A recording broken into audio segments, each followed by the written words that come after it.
ज्ञानी मुर्गी ने बताया, इन 4 आदतों से आदमी का घर परिवार टूट जाता है।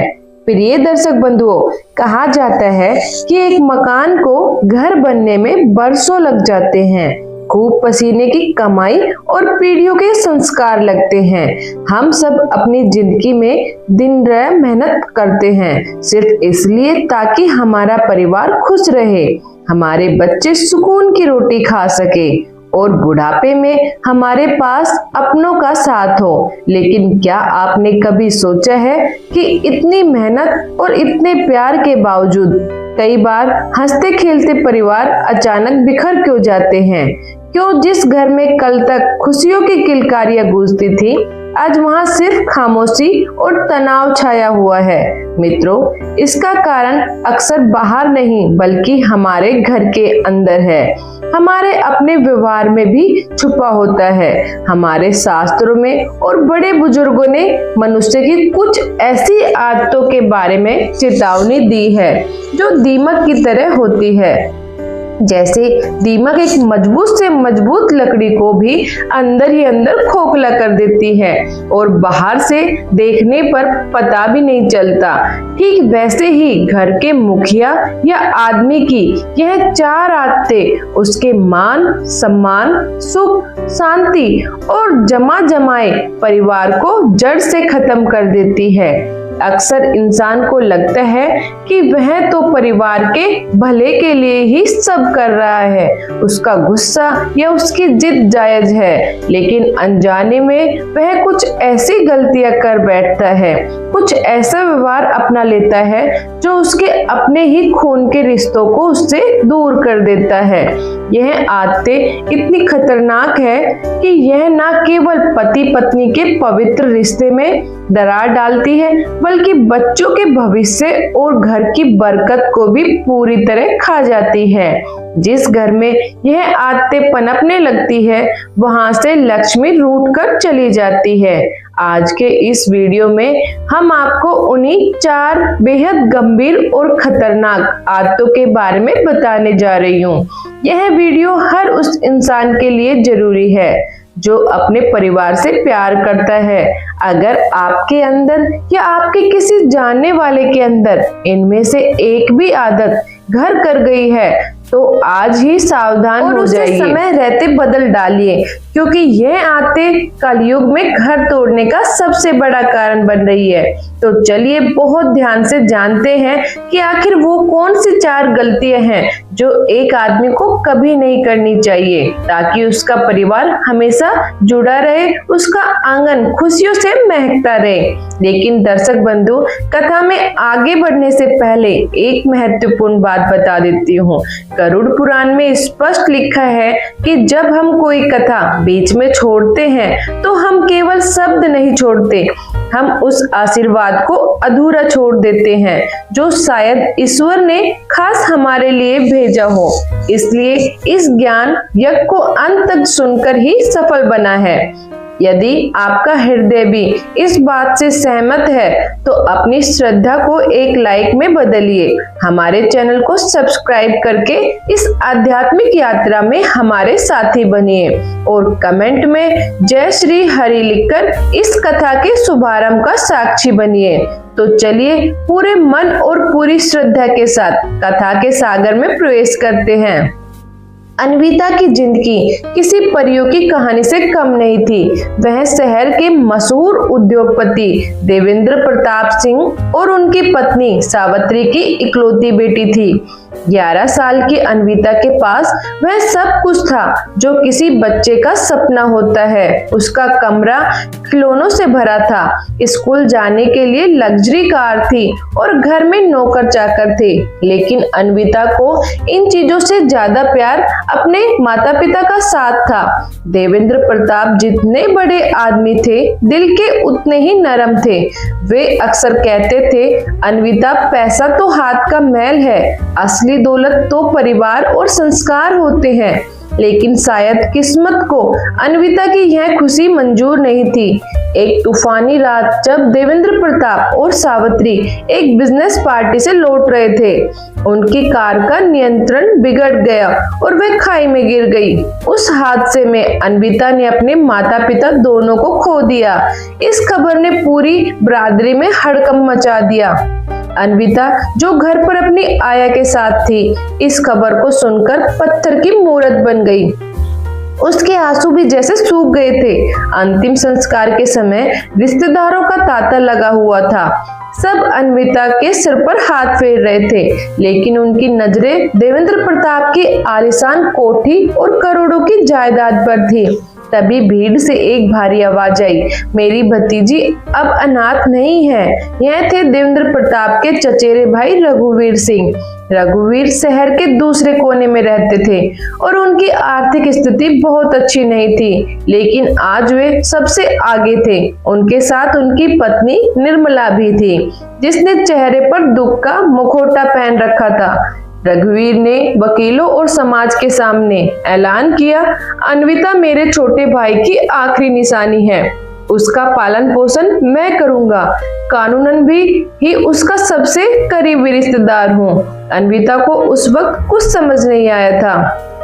उसे लगा कि ताऊजी उसे सहारा दे रहे हैं।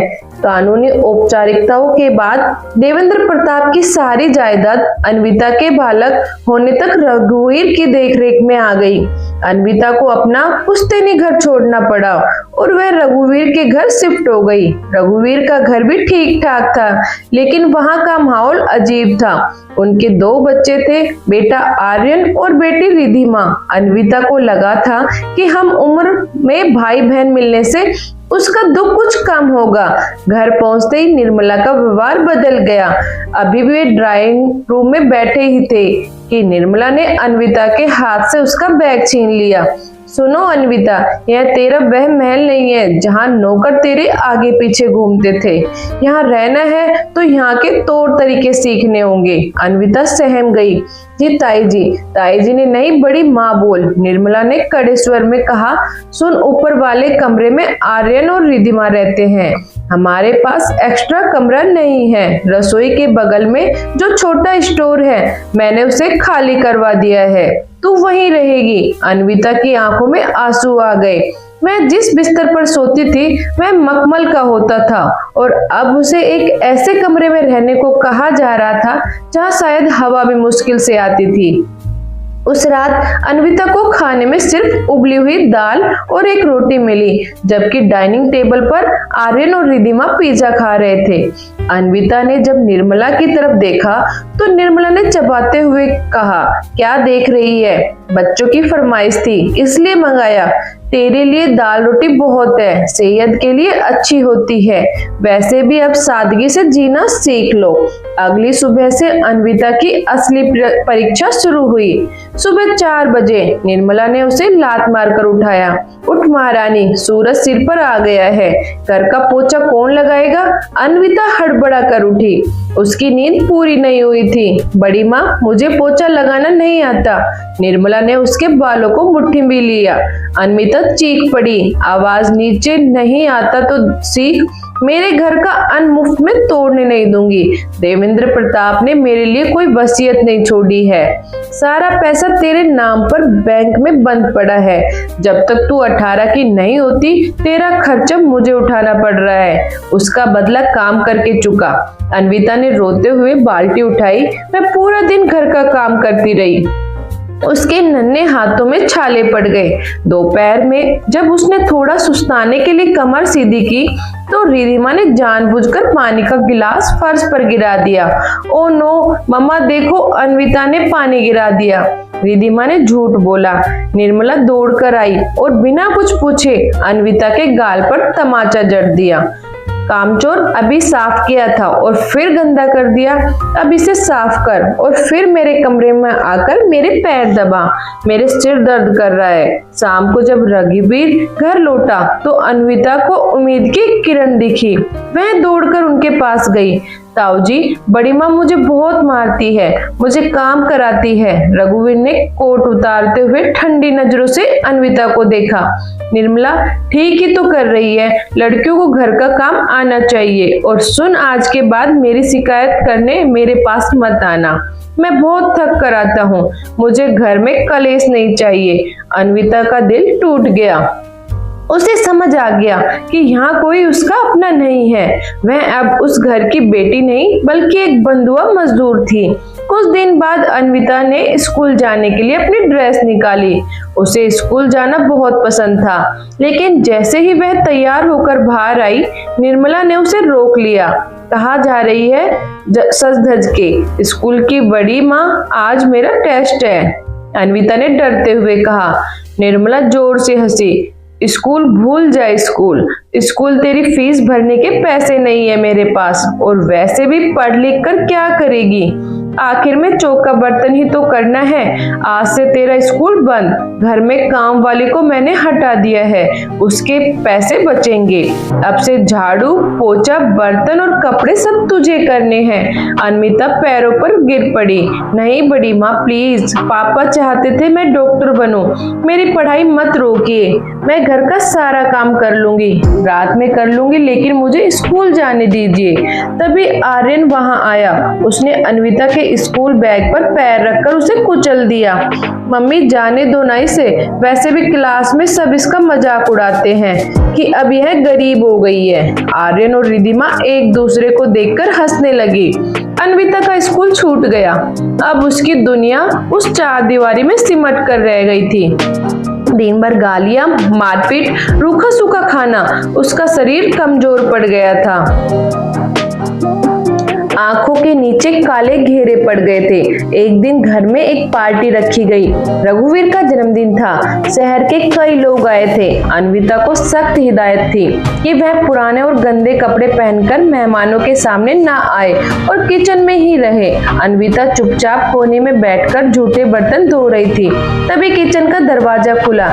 एक आदमी अंदर आया, हाथ में पानी की खाली बोतल ली। यह विक्रम थे, देवेंद्र प्रताप के पुराने कॉलेज फ्रेंड और पैसे से एक पत्रकार। वे काफी समय से विदेश में थे और अभी लौटे थे। विक्रम ने अन्विता को देखा। वह उसे पहचान नहीं पाए क्योंकि अन्विता की हालत बहुत खराब थी। बेटा, पानी मिल सकता है? विक्रम ने प्यार से पूछा। अन्विता ने सिर उठाया। विक्रम की नजर जैसे उसके चेहरे पर पड़ी, वे चौंक गए। अन्विता की आंखें बिल्कुल देवेंद्र प्रताप जैसी थी। अन्विता, क्या तुम अन्विता हो? विक्रम ने अविश्वास से पूछा। अन्विता के हाथ से जूना छूट गया। इतने महीनों बाद किसी ने उसे इतने प्यार से उसके नाम से पुकारा था। उसकी आंखों से आंसुओं का सैलाब फूट पड़ा। वह कुछ बोल नहीं पाई, बस रोने लगी। विक्रम ने आसपास देखा। गंदे बर्तन, अन्विता के फटे कपड़े, उसके हाथों में छाले। उन्हें मामला समझते देर नहीं लगी। उनका खून खोल उठा। देवेंद्र प्रताप की बेटी, शहर की राजकुमारी, आज झूठे बर्तन धो रही है। तभी पीछे से निर्मला आ गई। विक्रम को किचन में देखकर वह घबरा गई। अरे विक्रम भाई साहब, आप यहाँ पानी चाहिए था तो नौकर को बोल देते, आप क्यों कष्ट कर रहे हो? विक्रम ने निर्मला को अनदेखा किया और अन्विता के सिर पर हाथ रखा। अन्विता, मुझे सच बताओ, तुम्हारे साथ क्या क्या हो रहा है? डरो मत, मैं तुम्हारे पापा का दोस्त हूँ। निर्मला ने बात संभालने की कोशिश की। अरे भाई साहब, यह लड़की हाथ से निकल गई है। दिन भर काम चोरी करती है, पढ़ने में मन नहीं लगता इसका। हमने तो बहुत कोशिश की, पर चुप रहिए भाभी जी। विक्रम ने दहाड़ा। मैं पत्रकार हूँ, चेहरे पढ़ना जानता हूँ, और मैं देवेंद्र प्रताप को भी जानता था, और आप लोगों भी मुझे अभी सच जानना है। अन्विता ने विक्रम की तरफ देखा। उसे लगा कि शायद भगवान ने उसकी प्रार्थना सुन ली है। उसने कांपते होठों से बोलना शुरू किया। अंकल, इन्होंने मेरा स्कूल छुड़वा दिया, मुझे मारते हैं, मुझे घर जाने दो। निर्मला का चेहरा पीला पड़ गया। बाहर पार्टी चल रही थी। अगर यह तमाशा बाहर गया तो रघुवीर की इज्जत मिट्टी में मिल जाएगी। निर्मला ने तुरंत पैतरा बदला और जोर से हंसने लगी। देखो तो यह लड़की कितना झूठ बोलना सीख गई है। अरे दिमागी संतुलन ठीक नहीं है, इसका हादसे के बाद से कुछ भी बकती रहती है। विक्रम ने निर्मला की आंखों में देखा। एक पत्रकार होने के नाते उन्होंने अपनी जिंदगी में कई झूठ पकड़े थे और कई अपराधियों का सामना किया था। निर्मला की हड़बड़ और उसकी बदलती हुई भागीमाएं विक्रम को साफ बता रही थी कि दाल में कुछ काला नहीं बल्कि पूरी दाल ही काली है। अन्विता अभी भी सिसक रही थी। उसका पूरा शरीर ठंड से कांप रहा था। वह विक्रम के पीछे ऐसे छिपी थी जैसे कोई छोटा बच्चा तूफान में किसी पेड़ की ओट ले लेता है। भाभी जी, विक्रम ने अपनी आवाज को सहमित रखते हुए कहा, पागलपन के लक्षण और कुपोषण के लक्षण में बहुत फर्क होता है और यह बच्ची मुझे पागल नहीं बल्कि डरी हुई लग रही है। अगर आप कह रही हैं कि यह सब झूठ है तो मुझे इसके हाथ देखने दीजिए। यह छाले और जख्म झूठ नहीं बोलते। विक्रम ने अन्विता के हाथ पकड़कर ऊपर उठाया। हथेली पर बर्तन मांजने से बड़े गहरे निशान और जलने के पुराने दाग साफ दिखाई दे रहे थे। निर्मला यह देखकर सगमगा गई। उसने तुरंत अन्विता का हाथ झटकने की कोशिश किया। अरे भाई साहब, आप तो राई का पहाड़ बना रहे हैं। बच्चे हैं, खेलकूद में लग जाती है और ये जली नहीं है। उस दिन मोमबत्ती से खेल रही थी, मैंने तो मना भी किया था। तभी रसोई के दरवाजे पर एक भारी और कड़कदार आवाज गूंजी। यहाँ क्या तमाशा हो रहा है? यह रघुवीर सिंह थे। पार्टी में विक्रम के ना दिखने पर वे उन्हें ढूंढते हुए किचन की तरफ आ गए थे। रघुवीर ने देखा कि अन्विता रो रही है और विक्रम गुस्से में निर्मला को घूर रहे हैं। माहौल को समझते हुए रघुवीर ने तुरंत अपने चेहरे पर गंभीरता ओढ़ ली। विक्रम, तुम यहाँ किचन में क्या कर रहे हो और अन्विता को क्यों रुला रहे हो? रघुवीर ने उल्टा चोर कोतवाल को डांटने वाली तर्ज पर सवाल किया। विक्रम ने अन्विता को अपने साथ सताते हुए कहा, रघुवीर भाई, मैं तो बस पानी पीने आया था, लेकिन यहाँ मुझे कुछ और ही दिख गया। देवेंद्र प्रताप की बेटी, जिसे तुम अपनी बेटी बनाकर लाए थे, उसकी हालत किसी बंधुआ मजदूर से भी बदतर है। स्कूल छुड़वा दिया, घर का काम करवाते हो और खाने को शायद भरपेट रोटी भी नहीं देते। क्या यही वादा किया था तुमने? उस दिन चिंता के सामने रघुवीर जोर से हंसा, एक ठंडी और क्रूर हंसी। वो आगे बढ़ा और उसने विक्रम के कंधे पर हाथ रखा। विक्रम, तुम अभी विदेश से लौटे हो, तुम्हें भारतीय परिवारों को जटिलताएं नहीं पता। यह लड़की, यह अन्विता अपने माँ बाप के जाने के सदमे से ऊब नहीं पाई है। यह खुद को सजा देती है। हम इसे खाना देते हैं, यह फेंक देती है। हम इसे पढ़ाना चाहते हैं, ये किताबें फाड़ देती है। निर्मला दिन रात इसकी सेवा में लगी रहती है, लेकिन यह लड़की है कि हम पर ही इल्जाम लगाती है। डॉक्टर ने कहा है कि इसे सिजोफ्रेनिया के लक्षण हैं। ये काल्पनिक कहानियां बनाती है। अन्विता ने तड़प कर कहा, नहीं ताऊ जी, आप झूठ बोल रहे हो। आपने ही तो कहा था कि स्कूल की फीस नहीं भरोगे। चुप रहे। रघुवीर ने अचानक इतनी जोर से डांटा कि अन्विता की हिचकी बंद गई। देख रहे हो विक्रम, बड़ों के बीच में कैसे बोल रही है। यही संस्कार है इसके। विक्रम समझ गए कि अभी बहस करने का कोई फायदा नहीं है। रघुवीर शहर का एक रसूखदार आदमी बन चुका था और वह उसका घर था। बिना सबूतों के पुलिस भी कुछ नहीं कर पाती और उल्टा अन्विता को ही पागल साबित कर दिया जाता। विक्रम ने गहरी सांस ली और अन्विता के सिर पर हाथ फेरा। ठीक है रघुवीर भाई, विक्रम ने शांत स्वर में कहा, शायद मुझे गलतफहमी हुई हो, लेकिन याद रखना, देवेंद्र प्रताप मेरा जिगरी दोस्त था। मैं उसकी बेटी को ऐसे नहीं देख सकता। मैं कल दोबारा आऊंगा और मैं चाहता हूँ कि अन्विता से अकेले में बात करूं। अगर मुझे लगा कि कुछ गलत है तो मैं कानूनी रास्ता अपनाने से पीछे नहीं हटूंगा। रघुवीर के आंखों में एक पल के लिए खौफ दिखा, लेकिन उसने तुरंत उसे छुपा लिया। जरूर आना भाई, हमारा घर है, जब चाहो आओ। अब चलो बाहर, मेहमान इंतजार कर रहे हैं। विक्रम ने अन्विता की तरफ एक आश्वस्त करने वाली नजर डाली, जिसका मतलब था हिम्मत रखना, मैं वापस आऊंगा। फिर वह भारी मन से किचन से बाहर निकल गए। अन्विता उन्हें जाते हुए देखती रही। उसे लगा जैसे उसकी आखिरी उम्मीद भी दरवाजे से बाहर जा रही है। जैसे ही पार्टी खत्म हुई और आखिरी मेहमान विदा हुआ, घर का मुख्य दरवाजा बंद होते ही निर्मला का असली रूप फिर सामने आ गया। उसने आ देखा ना ताऊ, अन्विता के बालों को पकड़कर उसे किचन से बाहर घसीटा। बड़ा शौक है तुझे हमारी शिकायत करने का। उस पत्रकार को अपना मसीहा समझ रही थी। निर्मला चीख रही थी। रघुवीर सोफे पर बैठ गया। उसने अपनी टाई ढीली की। उसने ठंडे दिमाग से कहा, निर्मला चिल्ला मत, दीवारें सुनती है। बस इसे सबक सिखाना जरूरी है ताकि अगली बार यह अपना मुंह खोलने से पहले 100 बार सोचे। निर्मला अन्विता को घसीटते हुए सीढ़ियों के नीचे वाले स्टोर रूम में ले गई। उसने अन्विता को अंदर धक्का दिया। अन्विता जाकर पुराने लोहे के बक्सों से टकराई। उसके सिर में चोट लग गई। आज रात का खाना बंद, निर्मला ने दरवाजा पर खड़े होकर कहा, और कल पूरा दिन इस कमरे से बाहर नहीं निकलेगी। यही सर दिखते हैं। तेरा वो अंकल तुझे बचाने कब आता है? धड़ाम दरवाजा बंद हुआ और बाहर से कुंडी लगा दी गई। अन्विता अंधेरे में अकेली रह गई। उस छोटे से कमरे में उमस थी और चूहे के दौड़ने की आवाजें आ रही थी। अन्विता ने घुटनों में सिर दिया और फूट फूट कर रोने लगी।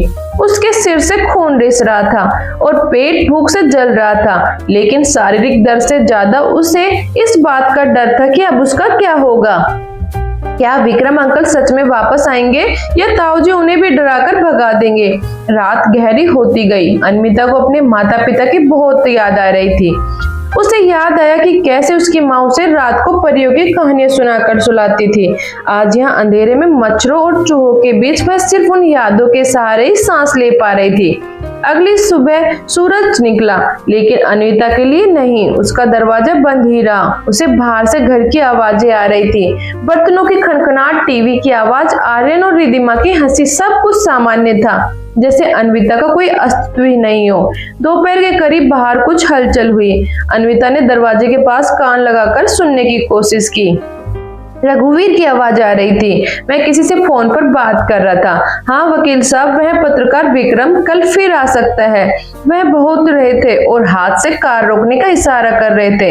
अन्विता पिछली सीट पर दुबकी हुई थी। उसका दिल इतना कमजोर हो गया था कि वह जोर से धड़क रहा था। उसने अपनी ही सांसें भारी लग रही थी। आंटी, वो लोग अभी भी पीछे हैं, अन्विता ने रोते हुए कहा। मालती ने दांत बेचते हुए कहा, मैं तुम्हें उन राक्षसों के पास वापस नहीं जाने दूंगी बेटा। मालती ने कार को मुख्य सड़क से उतारकर एक संकरी और भीड़ भाड़ वाली गली में मोड़ दिया। यह शहर का पुराना बाजार था। शाम का वक्त था, इसलिए बाजार में काफी भीड़ थी। गुंडों की बाइक भीड़ में फंसने लगी। मालती ने मौके का फायदा उठाया और कार को टेढ़े मेढ़े रास्तों से निकालते हुए एक दूसरी मुख्य सड़क पर ले आई। अब पीछे कोई नहीं था। उन्होंने गुंडों को चकमा दे दिया था। अन्विता ने पीछे मुड़कर देखा, सड़क खाली थी। उसने राहत की सांस ली, लेकिन उसका सारा शरीर अभी भी कांप रहा था। मालती कार को सीधे अपने घर ले गई। मालती अकेली रहती थी। उनके पति का देहांत हो चुका था और बच्चे विदेश में थे। घर के अंदर पहुंचते मालती ने सबसे पहले दरवाजे बंद किए और पर्दे गिरा दिए। उन्होंने अन्विता को सोफे पर बैठाया। अन्विता की हालत देखकर मालती का कलेजा मुंह को आ गया।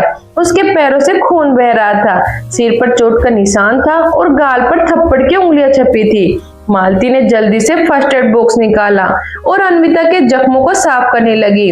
डिटोल लगाते हुए अन्विता खिसक उठी। बस बेटा, बस सब ठीक हो जाएगा। मालती की आंखों में भी आंसू थे।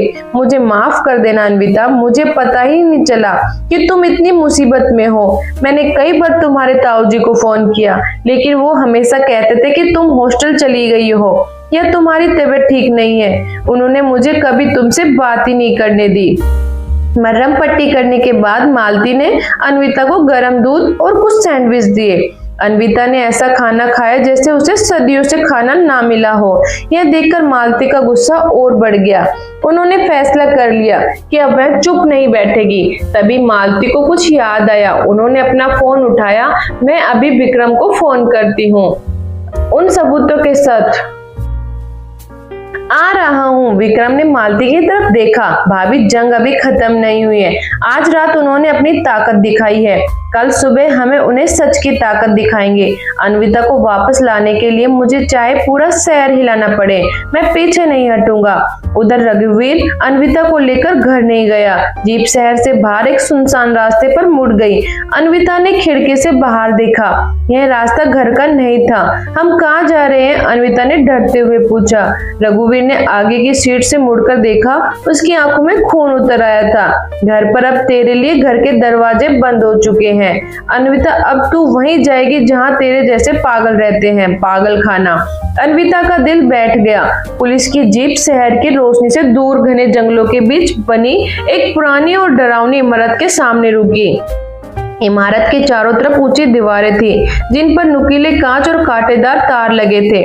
लोहे के विशाल गेट पर जंग लगा हुआ था और ऊपर एक बोर्ड टंगा था जिस पर धुंधले अक्षरों में लिखा था, सेवा सदन, मानसिक रोगियों का उपचार केंद्र।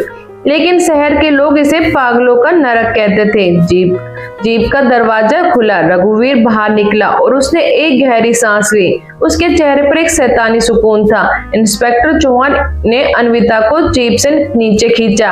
अन्विता ने जैसे ही उस इमारत को देखा, उसकी रूह कांप गई। अंदर से अजीब अजीब सी चीखें और रोने की आवाजें आ रही थी। नहीं, मुझे अंदर नहीं जाना, ताऊ जी प्लीज, घर का सारा काम करूंगी, मैं कभी स्कूल जाने की जिद नहीं करूंगी, मुझे यहाँ मत छोड़ो। अन्विता ने रघुवीर के पैर पकड़ लिए और गिड़गिड़ाने लगी। रघुवीर ने अपना पैर छुड़ाया और क्रूरता से कहा, अब बहुत देर हो चुकी है अन्विता, तूने घर से भागकर और पुलिस बुलाकर अपनी सजा खुद तय की है। यहाँ रहेगी तो अकल ठिकाने आ जाएगी। गेट खुला, अंदर से एक भारी भरकम औरत बाहर आई। उसने सफेद साड़ी पहनी थी, लेकिन उसका चेहरा किसी जल्लाद से कम नहीं था। यह वार्डन निर्मला थी। उसकी आंखें लाल थी और हाथ में एक मोटा डंडा था। आइए सेठ जी, निर्मला ने रघुवीर को झुककर नमस्कार किया।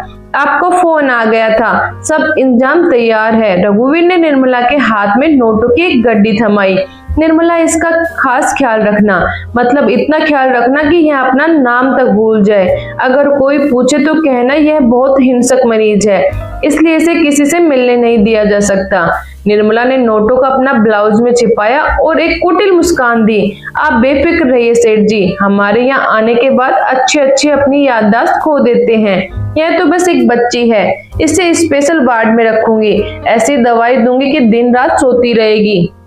निर्मला ने अन्विता का हाथ पकड़ा। उसकी पकड़ लोहे की जंजीर जैसी सख्त थी।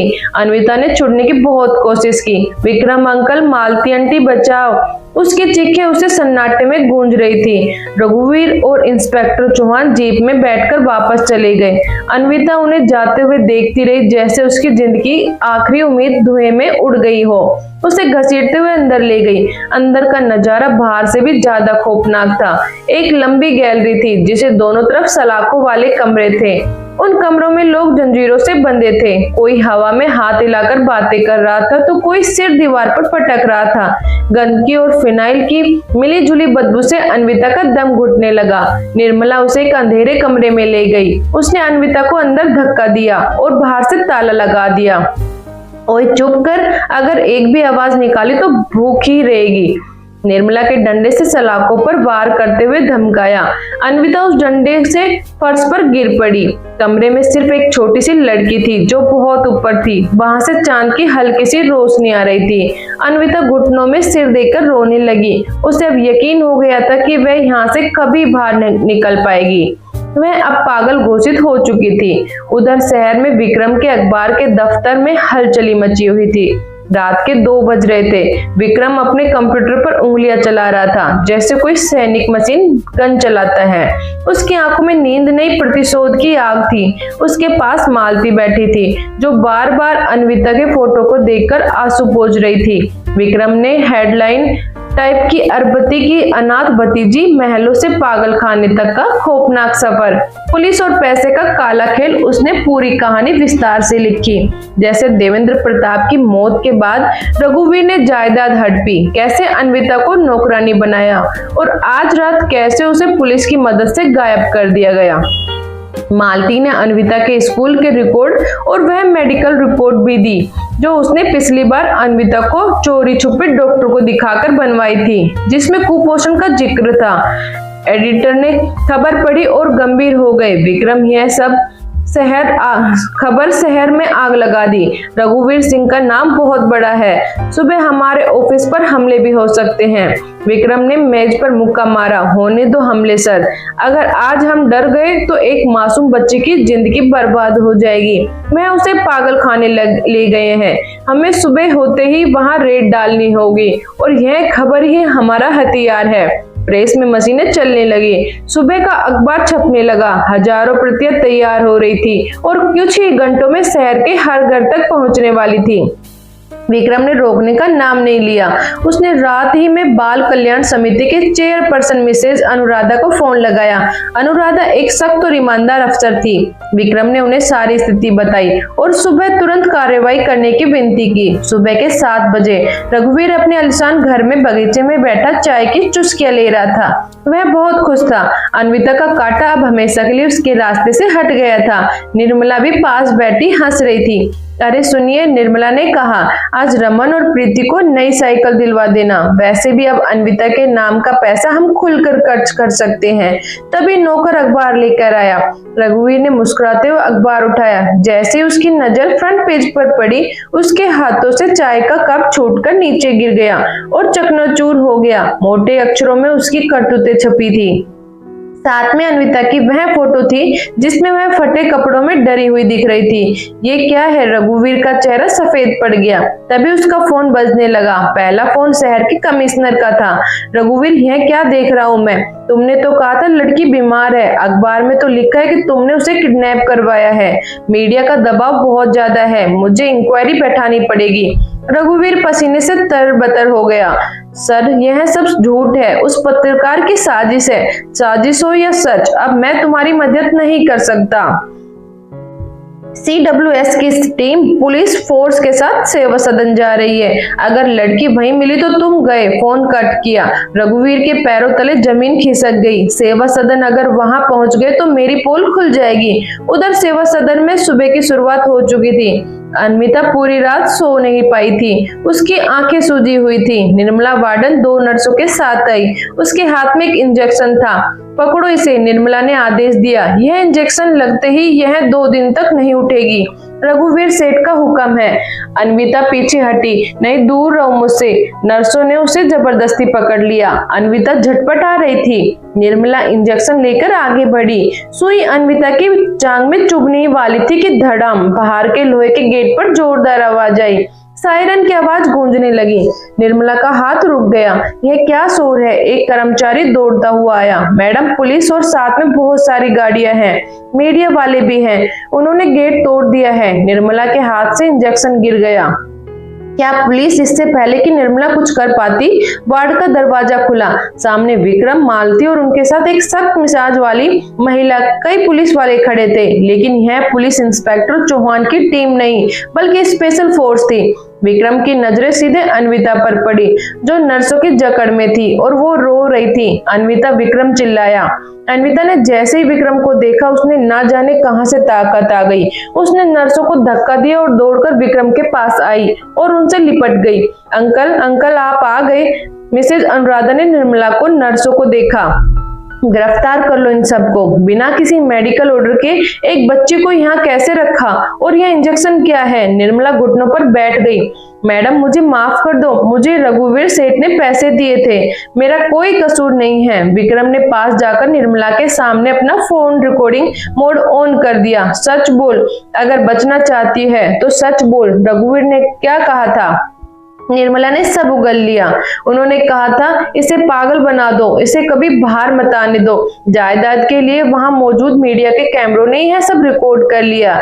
यह लाइव न्यूज पूरे शहर में चल रही थी। अन्विता को सुरक्षित बाहर निकाला गया। खुली हवा में सांस लेते ही उसे लगा जैसे उसका पुनर्जन्म हुआ है। मालती ने उसे गले लगाया और अपनी सोल उड़ा दी। चलो बेटा, अब तुम्हें कोई नहीं डरा सकता। मालती ने कहा। असली गुनहगार अभी भी अपने महल में बैठा था।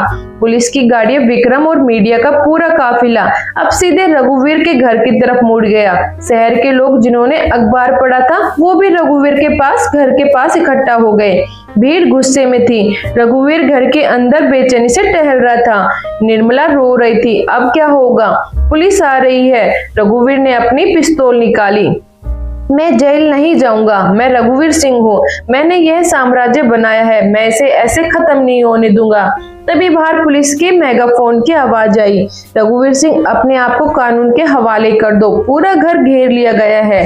रघुवीर के आलीशान बंगले के बाहर का नजारा किसी युद्ध के मैदान जैसा था। पुलिस की दर्जनों गाड़ियां, मीडिया के कैमरे और हजारों की भीड़ ने घर को घेर रखा था।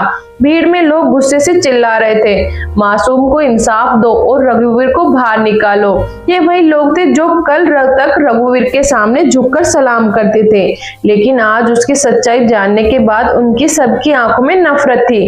घर के अंदर मौत जैसा सन्नाटा था, खिड़कियों के पर्दे गिरे हुए थे। रघुवीर पसीने से लथपथ ड्राइंग रूम में टहल रहा था, उसके हाथ में पिस्तौल थी। निर्मला सोफे पर बैठकर रो रही थी और बच्चे आर्यन और रिधिमा डर के मारे एक कोने में दुबके हुए थे। आज उनका अहंकार, उनकी अकड़ सब गायब हो चुकी थी। यह सब तुम्हारी वजह से हुआ है, रघुवीर, निर्मला चिल्लाई। मैंने कहा था उस लड़की को घर से निकाल दो, लेकिन तुम्हें तो उसकी दौलत जाहिर थी। अब देखो पुलिस दरवाजे पर है। रघुवीर ने गुस्से में फूलदान तोड़ दिया। चुप कर, जब दौलत आ रही थी तब तो बड़े मजे ले रही थी, अब भुगतना पड़ेगा तो हम दोनों भुगतेंगे। तभी पुलिस कमिश्नर की आवाज लाउड स्पीकर पर फिर गूंजी, रघुवीर सिंह, ये आखिरी चेतावनी है, दरवाजा खोलो और हथियार डाल दो, वरना हमें बल का प्रयोग करना पड़ेगा। रघुवीर ने कोई जवाब नहीं दिया। उसे अपनी इज्जत मिट्टी में मिलने का डर मौत से ज्यादा सता रहा था, लेकिन पुलिस अब और इंतजार करने का मूड में नहीं थी। तोड़ दरवाजा, कमिश्नर ने आदेश दिया। अगले ही पल स्पेशल फोर्स के जवान भारी बैटरिंग ड्रम लेकर आगे बढ़े। धड़ाम धड़ाम, दो ही बार में वह मजबूत सागौन का दरवाजा, जिसे रघुवीर अपनी ताकत का प्रतीक मानता था, तिनके की तरह बिखर गया। पुलिस तेजी से अंदर घुसी। हैंड्स अप, हथियार नीचे डालो। पुलिस ने चारों तरफ से रघुवीर को घेर लिया। उनकी बंदूकों के निशाने सीधे रघुवीर के सिर पर थे। रघुवीर ने एक पल के लिए सोचा कि गोली चला दे, लेकिन सामने खड़ी मौत को देखकर उसके हाथ कांप गए। पिस्तौल उसके हाथ से छूट गए, नीचे पड़ गई। पुलिस ने तुरंत उसे दबोच लिया और हथकड़ियां पहना दी। निर्मला को भी लेडी पुलिस ने गिरफ्तार कर लिया। जैसे ही पुलिस रघुवीर और निर्मला को घसीटते हुए घर से बाहर लाई, भीड़ का गुस्सा फूट पड़ा। लोग गालियां दे रहे थे, कुछ ने तो पत्थर भी फेंकने की कोशिश की, लेकिन पुलिस ने उसे रोक लिया। उसी वक्त वहां पर एक और कार आकर रुकी। उसमें से विक्रम, मालती और नन्ही अन्विता बाहर निकले। भीड़ शांत हो गई। सबकी नजरें उस मासूम बच्ची पर थी। अन्विता ने देखा कि उसके ताऊजी और ताईजी, जो कल तक उसे जानवर समझते थे, आज खुद कैदी बनकर सिर झुकाए खड़े हैं। रघुवीर ने नजर उठाकर अन्विता को देखा। आज अन्विता की आंखों में डर नहीं था, बल्कि एक अजीब सी शांति थी। यह सच्चाई की ताकत थी। विक्रम ने आगे बढ़कर कहा, देख लिया रघुवीर, मैंने कहा था ना कि अन्विता को वापस लाऊंगा। तुमने सोचा था कि अनाथ बच्ची को कुचल देंगे और कोई आवाज नहीं उठाएगा, लेकिन तुम भूल गए कि ऊपर वाले की लाठी में आवाज नहीं होती, लेकिन चोट बहुत गहरी लगती है। पुलिस रघुवीर और निर्मला को जीप में डालकर ले गई। आर्यन और रिधिमा को बाल कल्याण विभाग की देखरेख में भेज दिया गया, क्योंकि उनके माता पिता जेल जा रहे थे। लालच ने ना सिर्फ एक अनाथ बच्ची का सताया था, बल्कि अपने ही हंसते खेलते परिवार को भी बर्बाद कर दिया था। अदालत का फैसला, मामला फास्ट ट्रैक कोर्ट में चला गया। विक्रम की पत्रकारिता और मालती की गवाही ने केस को बहुत मजबूत बना दिया था।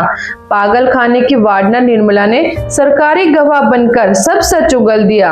अन्विता ने जज के सामने अपनी आप बीती सुनाई तो पूरी अदालत की आंखें 100% खुल गई, नम हो गई। जज ने अपना फैसला सुनाया। रघुवीर सिंह और निर्मला सिंह को एक नाबालिग बच्ची पर अमानवीय अत्याचार करने, धोखाधड़ी से जायदाद हड़पने और अपहरण की साजिश रचने की दोषी पाया जाता है। अदालत उन्हें 14 साल की सख्त कैद की सजा सुनाती है। इसके अलावा देवेंद्र प्रताप सिंह की सारी संपत्ति अन्विता को वापस दी जाती है, जिसकी देखरेख उसकी नई कानूनी अभिभावक श्रीमती मालती करेगी। जब फैसला आया तो अन्विता ने मालती का हाथ कसकर पकड़ लिया। उसे अपने खोई हुई मां मालती के रूप में वापस मिल गई थी। 6 महीने बाद मालती का घर अब खुशियों से भरा था।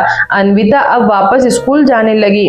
6 महीने बाद मालती का घर अब विक्रम अक्सर उससे मिलने आता था। आज अन्विता का जन्मदिन था।